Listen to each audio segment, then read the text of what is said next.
ಪ್ರಿಯ ವೀಕ್ಷಕರ ನಮಸ್ಕಾರ. ಅನ್ವೇಷಣೆಯ ಮೊದಲ ವಿಡಿಯೋಗೆ ನಿಮಗೆಲ್ಲ ಆತ್ಮೀಯವಾದ ಸ್ವಾಗತ. ಅಂದು ಅರಮನೆ, ಇಂದು ಭೂತ ಬಂಗಲೆ. ಅಂದದ್ದು ನೆಮ್ಮದಿಯ ಹೂದೋಟ, ಆದ್ರಿಂದು ಭಯಾನಕ ಶಬ್ದಗಳ ಅರಚಟ. ಅಂದು ನಿರಾಳತೆ, ಆದ್ರಿಂದು ನಿದ್ದೆಯಲ್ಲೂ ಕಾಡುವ ಕರಾಳತೆ. ಅರಮನೆಯಂತ ಮನೆಯೊಂದು ಭೂತ ಬಂಗಲೆಯಾದ ಕಥೆಯಿದು. ಇಲ್ಲಿ ನೆತ್ತರ ಸಂಬಂಧವೊಂದು ಯಾರದೋ ಮೋಸದಾಟಕ್ಕೆ ಬಲಿಯಾದ ಅಳಲಿದೆ. ಕ್ರೂರತ್ವದ ಮುಂದೆ ಮುಗ್ಧತೆಯೊಂದು ಸೋತು ತಲೆಬಾಗುವ ದುರಂತವಿದೆ. ತಪ್ಪು ಮಾಡಿ ಕರ್ಮದ ಕೈಯಿಂದ ಪೆಟ್ಟು ತಿಂದವನ ಉದಾಹರಣೆ ಇದೆ. ಇಲ್ಲಿ ಭಯವಿದೆ, ಕೌತುಕವಿದೆ, ಪ್ರೀತಿ, ಕರುಣೆ, ತ್ಯಾಗ, ಕ್ರೂರತ್ವ, ಮಂದತ್ವ, ಹೀಗೆ ಎಲ್ಲವೂ ಇದೆ. ಇದೇ ಇಂದಿನ ಅನ್ವೇಷಣೆಯ ವಿಶೇಷ. ಅಂದಿನ ಅರಮನೆ, ಎಂದಿನ ಭೂತಬಂಗಲೆ.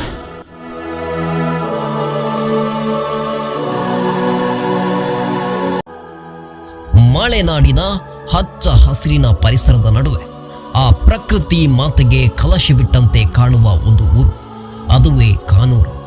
ಹಗಲೆಲ್ಲ ಹಕ್ಕಿಗಳ ಚಿಲಿಪಿಲೆ, ನದಿ ನೀರು ಹರಿಯುವ ನಿರಾಳತೆಯ ಸದ್ದು, ಹಳ್ಳಿಗರ ಓಡಾಟ, ನಗು, ನೆಮ್ಮದಿ, ಹೀಗೆ ಎಲ್ಲವೂ ಅಲ್ಲಿರುತ್ತದೆ. ಆದರೆ ಕತ್ತಲಾಗುತ್ತಿದ್ದಂತೆ ಇಡೀ ಕಾನೂರು ಮೌನಕ್ಕೆ ಜಾರುತ್ತದೆ.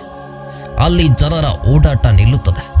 ಆದರೆ ಹಳ್ಳಿಯ ಹೃದಯ ಭಾಗದಲ್ಲಿರುವ ವಿಶಾಲವಾದ ಪಾಳು ಬಿದ್ದ ಮನೆ ಮಾತ್ರ ಕತ್ತಲಾಗುತ್ತಿದ್ದಂತೆ ಭಯಾನಕ ಸ್ವರೂಪ ಪಡೆಯುತ್ತದೆ.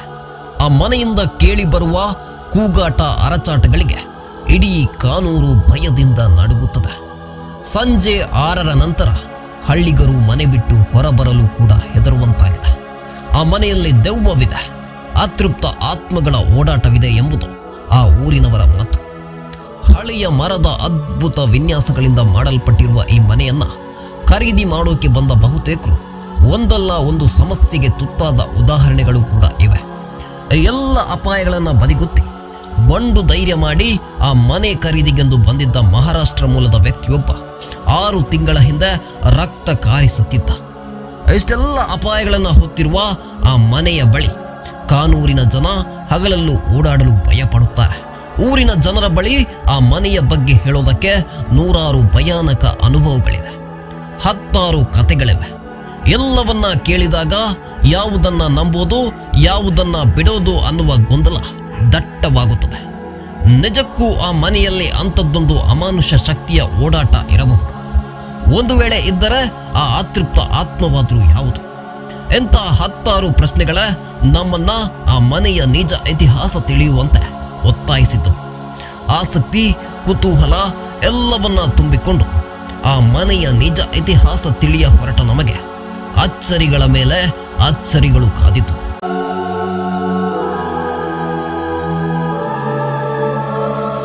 ಇಡೀ ಕಾನೂರನ್ನೇ ಕಾಡಿದ್ದ ಆ ಭಯಾನಕ ಮನೆಯ ಇತಿಹಾಸ ನಮ್ಮಲ್ಲಿನ ಕಲ್ಪನೆ, ಊಹೆಗಳನ್ನ ಸಂಪೂರ್ಣವಾಗಿ ಸುಳ್ಳು ಮಾಡಿತ್ತು. ಆ ಮನೆಯ ಇತಿಹಾಸ ಬೇರೆಯದೇ ಒಂದು ಕಥೆಯನ್ನ ನಮಗೆ ಹೇಳಿತ್ತು. ಅಲ್ಲಿ ಸುಂದರ ಬಾಂಧವ್ಯವೊಂದರ ಕುರುಹಿತ್ತು. ಆ ಮನೆಯಲ್ಲಿ ನಕ್ಕು ನಲಿದಾಡಿದ್ದ 2 ಜೋಡಿ ಹಕ್ಕಿಗಳ ಕಲರವವಿತ್ತು. ಆ ಮನೆ ಅಸಲಿಗೆ ಯಾವುದೋ ರಾಜಮನೆತನಕ್ಕೆ ಸೇರಿತ್ತು. ಈ ಮೊದಲೇ ಇದರ ಬಗ್ಗೆ ಆ ಮನೆಯ ವಿನ್ಯಾಸಗಳು ನಮಗೆ ಸುಳಿವು ಕೊಟ್ಟಿತ್ತು. ರಾಜರ ಆಡಳಿತ ಕೊನೆಗೊಂಡು ಪ್ರಜೆಗಳ ಆಡಳಿತ ಬಂದ ಮೇಲೆ ಆ ಮನೆಯಲ್ಲಿದ್ದ ರಾಜವಂಶದವರು ಸಾಮಾನ್ಯರಂತೆ ಬದುಕಲು ಆರಂಭಿಸಿದ್ದರು. ಆ ರಾಜವಂಶದ ಕೊನೆಯ ರಾಜ ರಘುವರ್ಮನ ಮೊಮ್ಮಗ ರಾಘವ ಮತ್ತು ಆತನ ಪತ್ನಿ ಸುಮತಿ ಆ ಮನೆಯಲ್ಲೇ ಕಡೆಯದಾಗಿ ಉಳಿದಿದ್ದ ದಂಪತಿಗಳು. ಈ ದಂಪತಿಗೆ 2 ಹೆಣ್ಣು ಮಕ್ಕಳು, ಸೀತಾ ಮತ್ತು ಗೀತಾ. ಹಿರಿಯವಳು ಸೀತಾ ಓದು, ಆಟ ಎಲ್ಲದರಲ್ಲಿಯೂ ಎತ್ತಿದ ಕೈ. ಆದರೆ ಕಿರಿಯವಳು ಗೀತಾ ಮಾತ್ರ ಹುಟ್ಟಿನಿಂದಲೇ ಯಾವುದೋ ಮಾನಸಿಕ ಕಾಯಿಲೆಯಿಂದ ಬಳಲುತ್ತಿದ್ದಳು. ಆಕೆಗೆ ತಂದೆ, ತಾಯಿ, ಅಕ್ಕ ಬಿಟ್ಟರೆ ಬೇರೆ ಪ್ರಪಂಚದ ಅರಿವೇ ಇರಲಿಲ್ಲ. ಜನರ ಎಲುಬಿಲ್ಲದ ನಾಲಗೆಯಲ್ಲಿ ಹುಚ್ಚಿಯಾಗಿದ್ದ ಗೀತಾ ಸೀತಾಳಿಗೆ ಮಾತ್ರ ಪ್ರೀತಿಯ ತಂಗಿಯಾಗಿದ್ಲು. ಅದೆಷ್ಟರ ಮಟ್ಟಿಗೆ ಅಂದ್ರೆ ತಂಗಿಯ ಆರೈಕೆಯನ್ನ ಸಂಪೂರ್ಣವಾಗಿ ಅವಳೇ ಮಾಡ್ತಿದ್ಲು. ಅವರ ಬಾಲ್ಯ ಬಹಳ ಸುಂದರವಾಗಿಯೇ ಕಳೆದಿತ್ತು. ಅಕ್ಕ ತಂಗಿಯ ಬಾಂಧವ್ಯ ದಿನದಿಂದ ದಿನಕ್ಕೆ ಗಟ್ಟಿಯಾಗುತ್ತಲೇ ಸಾಗಿತ್ತು. ಕಾಲ ಓಡುವ ಕುದುರೆಯಂತೆ ವೇಗವಾಗಿ ಓಡಿತ್ತು. ತಂದೆ ರಾಘವನನ್ನ ತಲೆಗೆತ್ತಿ ನೋಡುತ್ತಿದ್ದ ಸೀತಾ ಮತ್ತು ಗೀತಾ ಆತನ ಎದೆ ಎತ್ತರಕ್ಕೆ ಬೆಳೆದು ನಿಂತಿದ್ದರು. ಅದು ಸರಿಸುಮಾರು 2001ನೇ ಇಸವಿ ಇರಬಹುದು. ಆಗ ಅವರಿಬ್ಬರ ವಯಸ್ಸು ಅಂದಾಜು 25ರ ಆಸುಪಾಸಿನಲ್ಲಿದ್ದಿರಬಹುದು. ಎಲ್ಲವೂ ಸರಾಗವಾಗಿ ಸಾಗುತ್ತಿದ್ದ ಆ ಸಂಸಾರಕ್ಕೆ ಅದ್ಯಾರ ಕಣ್ಣು ಬಿತ್ತೋ ಗೊತ್ತಿಲ್ಲ. ಅಕಾಲಿಕವಾಗಿ ತಂದೆ ರಾಘವ ಹೃದಯಾಘಾತಕ್ಕೆ ಬಲಿಯಾಗುತ್ತಾನೆ. ರಾಘವನ ಮರಣದಿಂದ ಆ ಕುಟುಂಬ ಗಂಡು ದಿಕ್ಕಿಲ್ಲದೆ ಒಮ್ಮೆಲೆ ಕಂಗಾಲಾಗಿ ಬಿಡುತ್ತದೆ. ಗಂಡನ ಸಾವಿನ ಬೆನ್ನಲ್ಲೇ ಹೆಂಡತಿ ಸುಮತಿ ಕೂಡ ಹಾಸಿಗೆ ಹಿಡಿಯುತ್ತಾಳೆ. ಆಕೆಯೂ ಕೂಡ ಎಂದೋ ನಾಳೆಯೋ ಈ ಪ್ರಪಂಚಕ್ಕೆ ಶಾಶ್ವತ ವಿದಾಯ ಹೇಳುವಂತೆ ತೋರುತ್ತಿತ್ತು. ಹಾಸಿಗೆಯಲ್ಲಿದ್ದವಳೆ ಇಬ್ಬರು ಮಕ್ಕಳ ಭವಿಷ್ಯದ ಬಗ್ಗೆ ಯೋಚಿಸಿ ಸಂಪೂರ್ಣ ಆಸ್ತಿಯನ್ನ ಅವರಿಬ್ಬರ ಹೆಸರಿಗೆ ಬರೆದು ಕೊನೆಯುಸಿರೆಳೆದಿದ್ದಳು. ಸೀತಾ ಮತ್ತು ಗೀತಾ ಕೆಲವೇ ತಿಂಗಳುಗಳ ಅಂತರದಲ್ಲೇ ಅನಾಥರಾಗಿ ಬಿಟ್ಟಿದ್ರು. ಅಲ್ಲಿಂದ ಅವರಿಬ್ಬರಿಗೆ ಪರಸ್ಪರ ಅವರಿಬ್ಬರೇ ಪ್ರಪಂಚವಾಗಿ ಬಿಟ್ಟರು. ರೂಪದಲ್ಲೂ ಕೂಡ ಸುಂದರಿಯಾಗಿದ್ದ ಸೀತಾಳಿಗೆ 10 ಮದುವೆಯ ಬೇಡಿಕೆಗಳು ಕೂಡ ಬಂದಿತು. ತಂಗಿ ಗೀತಾಳಿಗಾಗಿ ಎಲ್ಲವನ್ನ ತಿರಸ್ಕರಿಸಿದ ಅವಳು ಮದುವೆಯೇ ಬೇಡ ಎಂದು ದೃಢವಾಗಿ ನಿಶ್ಚಯಿಸಿದಳು.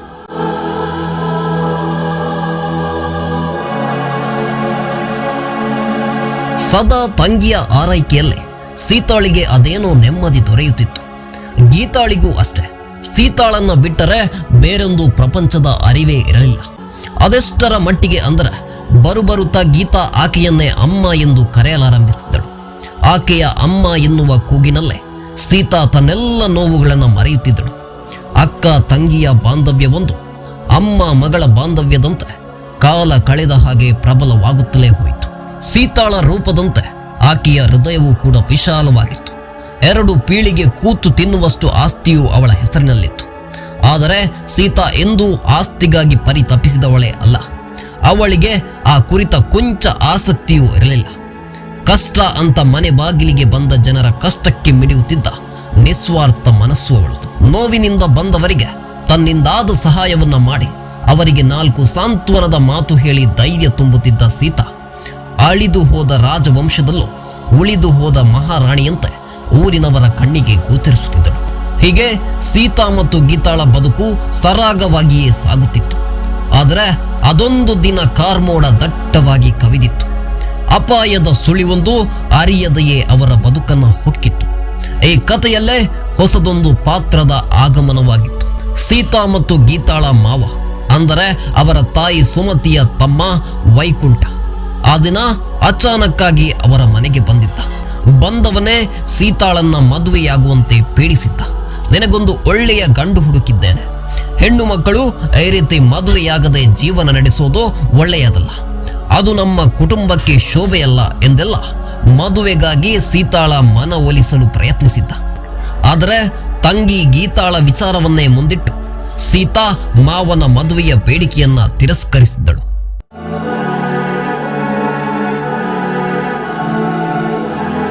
ಆಗ ವೈಕುಂಠ ಗೀತಾಳ ಸಂಪೂರ್ಣ ಜವಾಬ್ದಾರಿ ತಾನು ತೆಗೆದುಕೊಂಡು ಆಕೆಗೆ ಒಳ್ಳೆಯ ವೈದ್ಯರ ಬಳಿ ಚಿಕಿತ್ಸೆ ಕೊಡಿಸುವುದಾಗಿ ಹೇಳಿ ಸೀತಾಳ ಮನ ಪರಿವರ್ತಿಸಲು ಪ್ರಯತ್ನಿಸಿದ್ದ.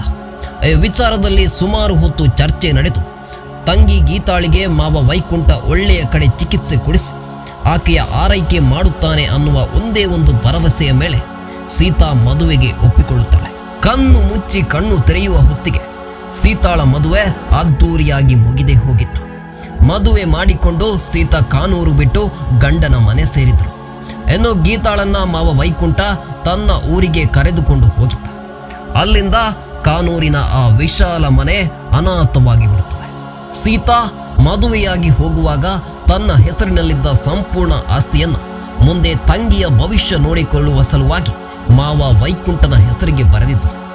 ಹೀಗೆ ದಿನಗಳು ಉರುಳುತ್ತವೆ. ಒಂದು ದಿನ ಮಾವ ವೈಕುಂಠ ಗೀತಾಳನ್ನ ಅದ್ಯಾಕೋ ಮತ್ತೆ ಕಾನೂರಿನ ಮನೆಗೆ ಕರೆತಂದಿದ್ದ. ಗೀತಾಳಿಗೆ ಏನಾಗುತ್ತಿದೆ ಎಂಬುದರ ಅರಿವೇ ಇರಲಿಲ್ಲ. ಅವರಿಬ್ಬರು ಕಾನೂರಿನ ಆ ಮನೆ ತಲುಪಿದಾಗ ಆ ಮನೆಯ ಹಿಂಬದಿಯಲ್ಲೇ ವೈಕುಂಠನ ಕೆಲಸದಾಳುಗಳು ಆಗಲೇ ದೊಡ್ಡದೊಂದು ಗುಂಡಿಯನ್ನ ಅಗೆಯುತ್ತಿದ್ದರು. ಮಾವ ವೈಕುಂಠ ಗೀತಾಳನ್ನ ಆ ಗುಂಡಿಯಲ್ಲಿ ಮಲಗುವಂತೆ ಹೇಳುತ್ತಾನೆ. ಮಾವ ಹೇಳಿದಂತೆ ಕೇಳಬೇಕು ಎಂದು ಅಕ್ಕ ಸೀತಾ ಹೇಳಿದ್ದ ಮಾತಷ್ಟೇ ಗೀತಾಳ ತಲೆಯಲ್ಲಿ ಅಚ್ಚಾಗಿತ್ತು. ಮಾರು ಯೋಚನೆ ಮಾಡದೆ ಆಕೆ ಆ ಗುಂಡಿಯಲ್ಲಿ ಮಲಗಿಯೇ ಬಿಟ್ಟಿದ್ದಳು. ಆಗಲೇ ಮಾವ ವೈಕುಂಠನ ಒಳಗಿದ್ದ ರಾಕ್ಷಸನೊಬ್ಬ ಎಚ್ಚರವಾಗಿದ್ದ. ಗೀತಾ ಗುಂಡಿಯಲ್ಲಿ ಮಲಗಿದ ಕೂಡಲೇ ಕೆಲಸದಾಳುಗಳಿಗೆ ಮಣ್ಣು ಹಾಕಿ ಆಕೆಯನ್ನು ಮುಚ್ಚುವಂತೆ ಹೇಳಿದ್ದ. ಕ್ಷಣ ಮಾತ್ರದಲ್ಲೇ ಗೀತಾಳನ್ನ ಮಾವ ವೈಕುಂಠ ಜೀವಂತ ಸಮಾಧಿ ಮಾಡಿದ್ದ. ಅಸಲಿಗೆ ಮಾವ ವೈಕುಂಠನಿಗೆ ಸೀತಾ ಮತ್ತು ಗೀತಾಳ ಮೇಲೆ ಯಾವ ಕಾಳಜಿಯೂ ಇರಲಿಲ್ಲ. ಬದಲಾಗಿ ಎಲ್ಲವೂ ಆಸ್ತಿ ಕಬಳಿಸುವ ಸಲುವಾಗಿ ಆತ ಹೂಡಿದ್ದ ಸಂಚಾಗಿತ್ತು ಅಷ್ಟೆ. ತನಗೆ ಏನಾಗುತ್ತಿದೆ ಎಂಬುದೇ ತಿಳಿಯದ ಮುಗ್ಧ ಜೀವವೊಂದು ಉಸಿರು ಏರುವಾಗಲೇ ವೈಕುಂಠನ ಮೋಸದಾಟಕ್ಕೆ ಮಣ್ಣಲ್ಲಿ ಮಣ್ಣಾಗಿ ಹೋಗಿತ್ತು.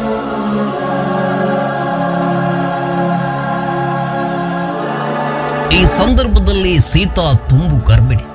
ಅದು ಮಾವ ವೈಕುಂಠನಿಗೆ ಮತ್ತಷ್ಟು ಉಪಯೋಗವಾಗಿತ್ತು. ಅವನು ಸೀತಾಳ ಮುಂದೆ ಮೊಸಳೆ ಕಣ್ಣೀರು ಹಾಕಿ ಗೀತಾ ಆಸ್ಪತ್ರೆಯಲ್ಲೇ ಸಾವನ್ನಪ್ಪಿದಳು. ಅವಳ ಶವ ಸಂಸ್ಕಾರ ಅಲ್ಲಿಯೇ ಮಾಡಿದನು. ನೀನು ತುಂಬು ಗರ್ಭಿಣಿ, ವಿಚಾರ ಕೇಳಿದರೆ ಸಾಯಿಸಿಕೊಳ್ಳೋದಿಲ್ಲ ಅನ್ನುವ ಕಾರಣಕ್ಕೆ ತಡವಾಗಿ ನಿನಗೆ ವಿಚಾರ ತಿಳಿಸುತ್ತಿದ್ದೇನೆ ಎಂದು ಹೈ ಡ್ರಾಮಾ ಆಡಿದ್ದ. ಸೀತಾಳಿಗೆ ಗೀತಾಳ ಸಾವಿನ ವಿಚಾರ ಕೇಳುತ್ತಿದ್ದಂತೆ ಬರ ಸಿಡಿಲು ಬಡಿದಂತಾಗಿತ್ತು.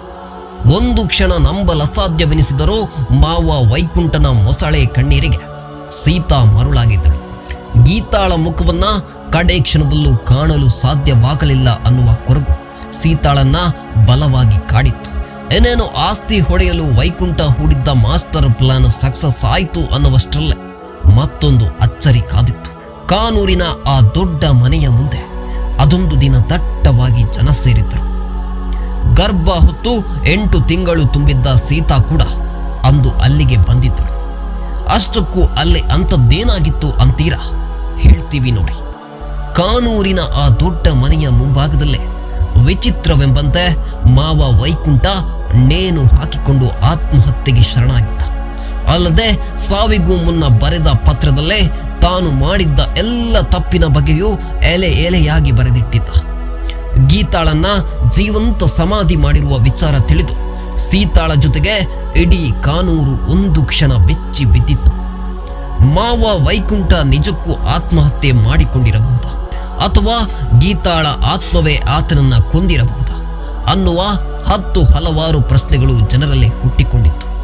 ಅಲ್ಲಿಂದ ಕಾನೂರಿನ ಜನ ಆ ಮನೆಯ ಬಳಿ ಓಡಾಡುವುದನ್ನೇ ನಿಲ್ಲಿಸಿಬಿಟ್ರು. ಇದಾದ 1 ತಿಂಗಳ ಅಂತರದಲ್ಲೇ ಸೀತಾ ಹೆಣ್ಣು ಮಗುವೊಂದಕ್ಕೆ ಜನ್ಮ ನೀಡಿದ್ದಳು. ಅವಳ ಬದುಕಿನಲ್ಲಿ ಕಳೆದು ಹೋದ ನೆಮ್ಮದಿ ಮತ್ತೆ ಮರುಕಳಿಸಿತ್ತು. ಆದರೆ ಆ ಕಾನೂರಿನ ಮನೆ ಮಾತ್ರ ಇಡೀ ಕಾನೂರಿನ ಜನರ ನೆಮ್ಮದಿ ಕೆಡಿಸಲು ಪ್ರಾರಂಭಿಸಿತ್ತು.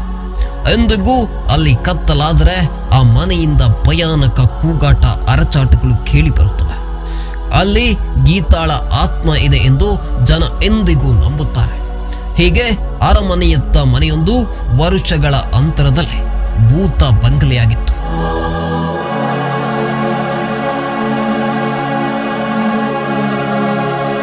ಕಾನೂರಿನಲ್ಲಿ ಇಂದಿಗೂ ಆ ಮನೆ ಭಯಾನಕವಾಗಿ ಉಳಿದಿದೆ.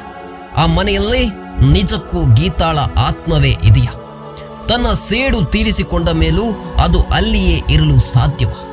ಅಸಲಿಗೆ ಈ ದೆವ್ವ ಭೂತಗಳ ಕಾನ್ಸೆಪ್ಟ್ 71ನೇ ಶತಮಾನದಲ್ಲೂ ಕೂಡ ಇದೆಯಾ?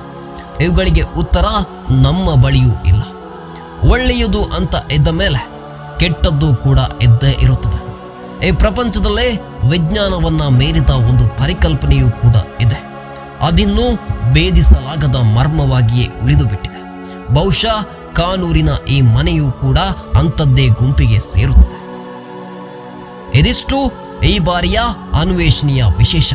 ಮತ್ತೊಂದು ಕಥೆಯ ಜೊತೆಗೆ ಭೇಟಿಯಾಗೋಣ. ನಮಸ್ಕಾರ.